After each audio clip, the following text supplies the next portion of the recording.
ሰላም ጤና ይስጥልን። የጊዮን ዜና መረጃዎችን እነሆ። በዘመቻ አንድነት የተደናገጠው የአብይ አህመድ ስርዓት የባጤ ቆጡን ሲል ውሏል። በዚህም በትናንትናው ዕለት ፋኖ በመተት እየወጋን ነው፣ እኛ ፊት አውራሪዎች አይደለንም አይነት ያላዋቂ የክሽፈት ፖለቲካ ሲፈተፈትና ራሱን በገሃድ ገልጾ ለአማራ ህዝብ ያለውን ጥላቻ በይፋ አሳውቋል።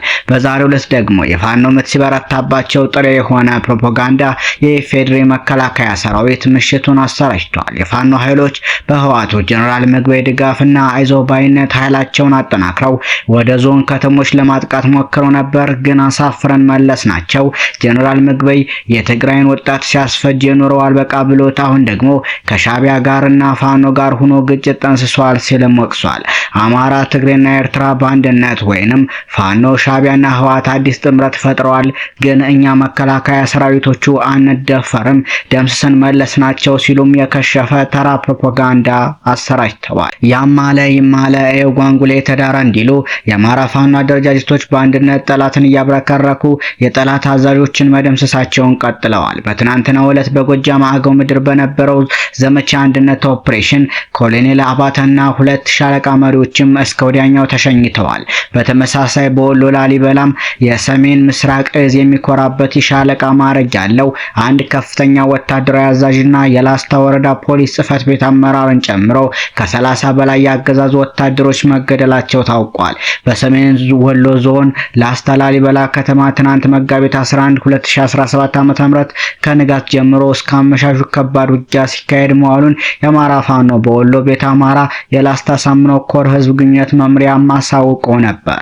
በዛሬው ዕለት በዘመቻ አንድነት ታላቅ ድል ተገኝቷል። በጎጃም ራስ ቢትወደድ መንገሻ ቲካም 5ኛ ክፍለ ጦር ቁጭና አለፋ ከተማን ነፃ ማውጣት ችሏል።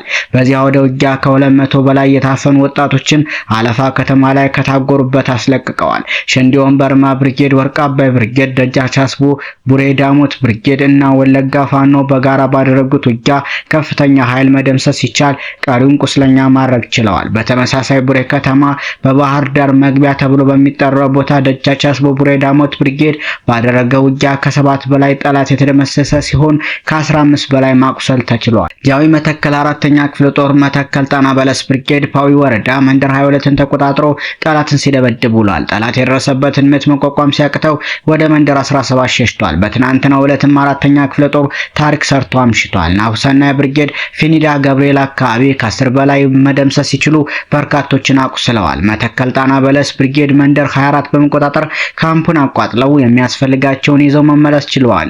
በዚያ ወደ ውጊያ የጠላትን አቅም በመስበር የሰውና የንብረት ኪሳራ ማድረስ ተችሏል። እንዲሁ በላይ ዘለቀ 8ኛ ክፍለ ጦር ሽፈራው ገርባው ብርጌድም በሸበል በረንታ ወረዳ መርገጭ ከተማ ሰማይ ዱር ቀበሌ ሽፈራው ገርባው ብርጌድ በትናንትናው ምሽት ባካሄደው ውጊያ በርካቶችን መደምሰስ ሲችል ብዙዎችን አቁስሏል። በተመሳሳይ በሐዲስ ዓለማየሁ 7ኛ ክፍለ ጦር ትናንት የጁቤ ኮርክ ከተማ በተደረገ ውጊያ 2 ባንዳዎችን መያዝ ችሏል። አብራጅት ብርጌድ ባደረገው ትንቅንቅ ከ10 በላይ በመደምሰስና 8 በላይ በማቁሰል ጠላትን ሲያርበረብሩት እንደዋሉ የሚታወስ ነው። ይህ በእንዲህ እንዳለ የጠላት ኃይል እየፈረሰ ፋኖን እየተቀላቀለ መሆኑም ታውቋል። በትናንትናው ዕለት አንድ ስናይፐርና 3 ክላሽ በመያዝ ደብረ ኤልያስ መሽጎ ከሚገኝበት ካምፕ በመጥፋት በረኛው ጅብላ ሞተራ ብርጌድን ተቀላቅለዋል። በዚህ የተናደደው አሸባሪና ጸረ ህዝቡ ኃይል ከደብረ ኤልያስ የተተኮሰ መድፍ ብዙዎችን ሰዎች ሲያቆስል 6 ካፕት ገድለዋል። ዘመቻ አንድነት ወሎ ቤተ አማራ ግንባር ተጠናክሮ ቀጥሏል። በዚህም ተጠናክሮ በቀጠለው ዘመቻ አንድነት አማራ ፋኖ በወሎ ቤተ አማራ ምዕራብ ወሎ ኮር ዳግም ክተት ወረኢሉ ክፍለ ጦር መጋቢት 12 2017 ዓ.ም ዳግም ክተት ወረኢሉ ክፍለ ጦር በተሰዋው ጀግና ወንድማችን ስም የተሰየመች ተማም ብርጌድ ከንጋቱ 12 ሰዓት ጀምሮ የገዢው ዙፋን አስጠባቂ ጥምር ጦር ላይ የጥይት በረዶ በማዝነብ ቁም ስቅሉን አሳጥተው በርካታ ሙትና ቁስለኛ አስታቅፈው ወደ መጣበት እንዲመለስ አድርገውታል። በዚህ ከባድ ተጋድሎና ውጊያ ከጠላት ከ10 በላይ የሚሆኑት የተደመሰሱ ሲሆን ለጋዲ ወረዳ ላይ ተመድቦ ከመጣ 4 ወር የሆነው የፖሊስ ዋና አዛዥ ጨምሮ 12 ቁስለኛ በማድረግ ታላቅ ድል ተጎናጽፈዋል። በሌላ ተጋድሎ ቀጠና በመሃል ሳይንት ወረዳ አማራ ሳይንት መቅደላ ክፍለ ጦር ባደረገው ከባድ ውጊያ የሚሊሻና አድማ ብተና አባላት ላይ ከባድ የሆነ ጉዳት በማድረስ ታላቅ ድል ተጎናጽፈዋል። በደቡብ ወሎ ዞን በመሃል ሳይንት ወረዳ ትናንት መጋቢት 11 2017 ዓ.ም ከንጋት ጀምሮ እስከ እኩለ ቀን በተደረገ ውጊያ የባህዴን ተላላኪ በሆኑ የሚሊሻና አድማ ብተና ወዳደር አባላት ላይ ከባድ የሆነ ሰብአዊና ቁሳዊ ውድመት ደርሶበታል። ውጊያው የተካሄደው በወረዳው ወጀድ እና ወርቅ ማውጫ በተባሉ 2 ቦታዎች ላይ ሲሆን በዚህም በርካታ በርካታ ቁጥር ያላቸው የአድማ ብተናና የሚሊሻ አባላት ሙትና ቁስለኛ መደረጋቸውን የአማራ ፋኖ በወሎ ቤተ አማራ ምዕራብ ወሎ ኮር አሳምነው ሳይንት መቅደላ ክፍለ ጦር ስር አትሮኖስ ብርጌድ ገልጸዋል። የሚሊሻና የአድማ ብተና አባላቱ ከአትሮኖስ ብርጌድ ጋር ውጊያውን ያደረጉት ራሱ መከላከያ ሰራዊት ብሎ የሚጠራው ጸረ አማራ ቡድን በሚሰጣቸው የከባድ መሳሪያ ሽፋን ታግዘው ቢሆንም ነገር ግን ከወደ ፋኖ የተሰነዘረባቸውን የጸረ ማጥቃት እርምጃ መቋቋም ባለመቻላቸው ሙትና ቁስለኛ ከመሆን የተረፉት እግረ አውጭኝ ብለው ፈርጥጠዋል። የአማራ ሳይንት መቅደላ ክፍለ ጦር ክንፍ የሆነው ሼህ ሁሴን ጅብሪል ብርጌድ ባደረገው ተከታታይ ተጋድሎ ትናንት ኮሬብና ደብረ ዘይትን ከተማን በቁጥጥር ስር ማዋል ተችሏል። በትናንትናው የምዕራብ ወሎ ኮር ውጊያ በርካታ ቁጥር ያለው የነፍስ ወከፍ ክላሽንኮቭ መሳሪያና ተተኳሽ መማረክም ተችሏል። መዳረሻው ድልና ነጻነት የሆነው የአማራ ህዝብ ህልና ተጋድሎ በዘመቻ አንድነት ተጠናክሮ ቀጥሏል ሲል የአማራ ፋኖ በወሎ ቤተ አማራ አሳውቋል። እንዲሁ በሸዋ ሶስተኛ ቀን ዘመቻ አንድነት ደብረ ብርሃን ከተማ አስተዳደር እቴጌ ጣይቱ ክፍለ ከተማ ባቄሎ ቀበሌ የሚገኘው የአገዛዙ ወታደራዊ ካምፕ በአማራ ፋኖ ሸዋ ተመቷል። መጋቢት 12 2017 ዓ.ም በአራቱ የአማራ ፋኖ አደረጃጀት ዘመቻ አንድነት በታወጀ ሶስተኛ ቀን ላይ የአማራ ፋኖ በሸዋ ነጎድጓድ ክፍለ ጦር አዳኞቹ ሻለቃ ከሌሊት 8 ሰዓት ላይ መብረቃዊ ጥቃት የሰነዘሩበት ሲሆን በርካታ ቁጥር ያለው የአገዛዙ ጥምር ጦር የተገደለ ሲሆን ከፊሉ ወደ መሃል ደብረ ብርሃን በመፈርጠጥ ካምፑን እስከ ንጋት ድረስ መቆጣጠር ተችሏል።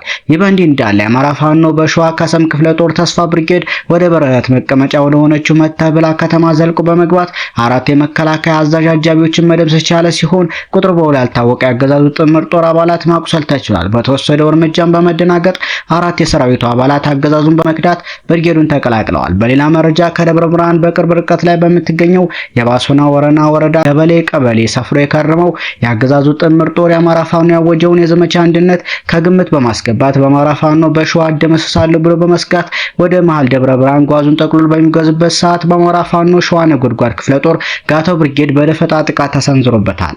በተያያዘም በሁሉም የአማራ ግዛት መጋቢት 10 2017 ዓ.ም የተጀመረው የፋኖ ወታደራዊ ማጥቃት በጎንደር ግንባር አንጸባራቂ ድሎችን አስገኝቷል። ከተጀመረ ሶስተኛ ቀኑን ባስቆጠረው ዘመቻ አንድነት የጎንደር ግንባር ሶስተኛ ቀን ረፋድ 4 ሰዓት ድረስ የተገኙ አውደ ውጊያ ድሎች መካከል የሚከተሉት በተጨባጭ ተሳክተዋል። በማዕከላዊ ጎንደር ዞን የምስራቅ ደንቢያ ዋና መቀመጫ ቆላ ድባ ከተማን በመቆጣጠር መሽጎ የነበረውን ጠላት ሙትና ቁስለኛ በማድረግ ጀብድ የፈጸሙት የአማራ ፋኖ በጎንደር የታድሎ ብርሃን ክፍለ ጦር ሲሆን በጎንደር ከተማ ቅርብ ርቀት በተመሳሳይ ጉምብሪት በሰፈረ ጠላት ላይም የታድሎ ብርሃን ክፍለ ጦር አካል ሻለቆች ጥቃት አርሰዋል። ታች አርማጮ ወረዳ ሙሴባም፣ ኮርቤ፣ ማሂን፣ ወሊያ፣ እርጎየ፣ ጅንገ ከተሞች በዘመቻ አንድነት ነጻ ወጥተዋል። በማዕከላዊ አርማጮ ወረዳ ዳንጉራ፣ ታጉርና ሞገሴ ከተሞችም ከጠላት ነጻ ሆነዋል። በጠገዴ ወረዳ ሰጋዱላ፣ አዴት ከተሞች በዘመቻ አንድነት በወገን ቁጥጥር ስር የገቡ ሲሆን የጎንደር ግንባር ከተሞች ሲሆኑ ህዝቡ ሰራዊታችን በደስታ እየተቀበለ ይገኛል። በሰሜናዊ ጎንደር ቀጠና አዳርቃይ ወረዳ አዳርቃይ ከተማና ዛሬማ ከተማ አቅራቢያ በተደረገ ማጥቃት ጠላት ሙትና ቁስለኛ ሆኖ ለመልቀቅ የተገደደበት የዘመቻ አንድነት ወታደራዊ ንቅናቄ ተጠቃሽ ድሎች ተገኝተዋል። በደቡብ ጎንደር ቀጠና ደራ ሐሙሲት በአገዛዙ ሽመኞች ላይ ያነጣጠረ ማጥቃት ከ7 በላይ ተደምስሰዋል ሲል የአማራ ፋኖ አንድነት በጎንደር ህዝብ ግንኙነት መምሪያ ገልጿል። ሰሞነኛ መረጃዎች እነኚህን ይመስሉ ነበር።